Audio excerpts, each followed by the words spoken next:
26/11 दहशतगर्दाना हमले को 10 साल बीत चुके हैं। इस हमले में जहां सबसे कम उम्र की मुतासरा मासूम देविका थी, तो वहीं सिर्फ 3 महीने की मासूम शीतल यादव ने भी आतंक का घिनौना खेल न सिर्फ देखा, बल्कि उससे वो खुद दो चार हुई हैं। ये दास्तां है 26/11 दहशतगर्दाना हमलों की सबसे कम उम्र की मुतासरा शीतल यादव की, जो अब 10 साल की हो चुकी हैं और 26/11 दहशतगर्दाना हमलों के दौरान महज 3 महीने की थी, जो अब मुंबई से 1500 किलोमीटर दूर वाराणसी में अपनी वालदा के साथ रहती हैं। शीतल यादव वाराणसी के हैप्पी मॉडर्न स्कूल में पढ़ती हैं और मुस्तकबिल में डॉक्टर बनना चाहती हैं।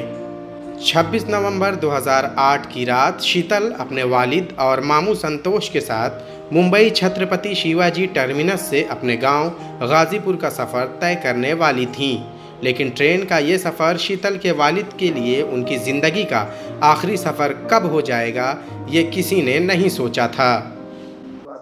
वापी से चले थे और सीएसटी स्टेशन पे 7 बजे हम लोग पहुँचे थे। 7 बजे पहुँचने के बाद हम लोग खाना वाना खा रहे थे।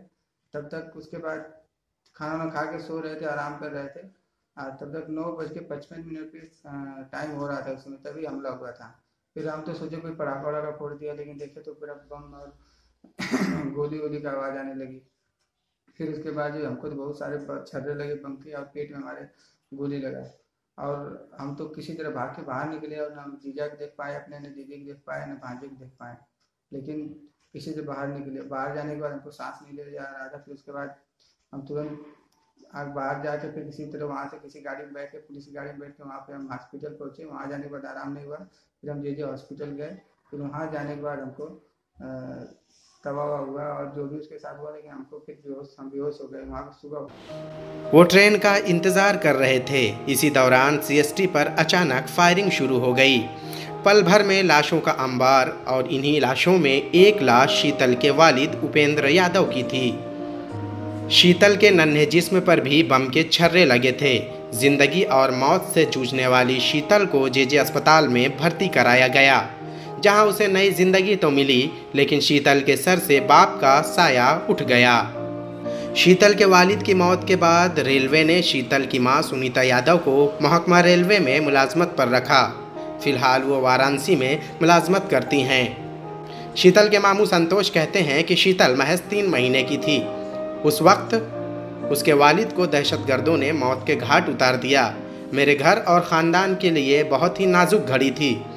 जैसे ही जेजे हॉस्पिटल से शीतल को डिस्चार्ज किया गया, हमने मुंबई को हमेशा के लिए खैराबाद कहा। 26/11 दहशतगर्दाना हमलों ने पूरी काया ही पलट दी। हमने कभी सोचा नहीं था कि अचानक सब कुछ ख़त्म हो जाएगा। 26/11/2008 की रात को आज भी हम लोग भूल नहीं पाते हैं, क्योंकि उस रात जो हादसा हम लोग के साथ हुआ था वो हम लोग भूल ही नहीं सकते हैं, क्योंकि जब 26/11/2008 आता है तो हम लोग को दिन याद आता ही है।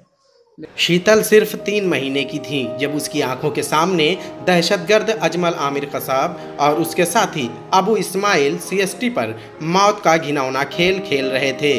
अब वही शीतल 10 साल की हो चुकी है, लेकिन दहशतगर्दों का वो खौफनाक मंजर जब उसके घर वाले उसके सामने बयां करते हैं, तो वो एक ही सवाल करती है कि आखिर उसके वालिद ने उनका क्या बिगाड़ा था, जो उन्होंने उन्हें मौत के घाट उतार दिया।